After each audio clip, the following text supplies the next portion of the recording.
In un periodo di emergenza carceri arriva ad Agrigento un significativo segnale di civiltà. Inaugurato stamani alla presenza di numerose autorità cittadine il nuovo reparto destinato ai pazienti detenuti. La struttura si trova al quarto piano dell'ospedale San Giovanni di Dio e prevede 4 posti letto, offrendo standard di assoluta sicurezza. E consente ai degenti reclusi una maggiore riservatezza ed un elevato trattamento sanitario, tutelando la dignità della persona ed il rispetto della privacy. Abbiamo onorato un impegno che abbiamo contratto con le autorità giudiziarie, con la Presidenza col Tribunale, ma soprattutto con le autorità giudiziarie, con il provveditore, il dottore Veneziano, entro i termini che noi ci eravamo consentiti, di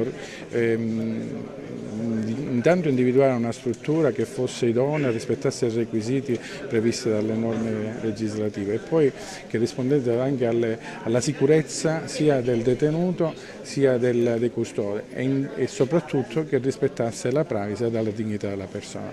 Questo è importantissimo perché l'aver ubicato al quarto piano nell'area della medicina, quindi nel contesto proprio della unità operativa, è un momento qualificante e soprattutto far sentire il detenuto in condizioni di ricovero proprio anche la vicinanza e l'assistenza totale.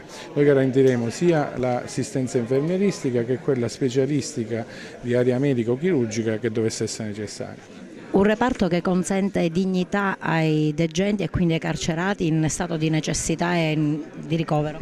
Assolutamente incontrovertibile, soprattutto alla luce delle purtroppo sempre più frequenti condanne a livello europeo circa le condizioni non certo adeguate rispetto ai principi di fondamentale e sacrale tutela della dignità dell'uomo, sia pur recluso. E sono 4 posti di degenza sufficienti per il numero, la popolazione carceraria agrigentina?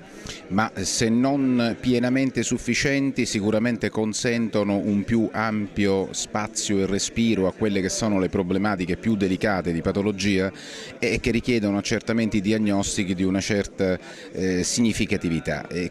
Un'area individuata nel contesto dell'unità operativa, un'assoluta novità per la città di Agrigento. Fino ad oggi non era mai esistito un reparto, tra altre cose io ho diretto e aperto la nuova struttura di Contrada Petrusa nel 1995, se pensate siamo 2013, e quindi un'assoluta novità e un'esigenza per il garantimento non soltanto di quello che è un diritto fondamentale della persona reclusa, quindi il diritto alla salute come tutte le persone in generale, ma perché questo potrà essere garantito in condizioni di sicurezza.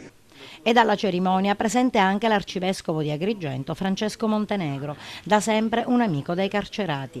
Diversi gli incontri che il presule ha con i detenuti nel corso dell'anno. Salto di qualità di cui Agrigento deve essere orgoglioso, perché attenzionare chi è in una situazione di difficoltà e permettergli di vivere dignitosamente anche lo stato di malattia oltre che l'altro, credo che è un passo avanti in quella civiltà e convivenza civile che tutti desideriamo.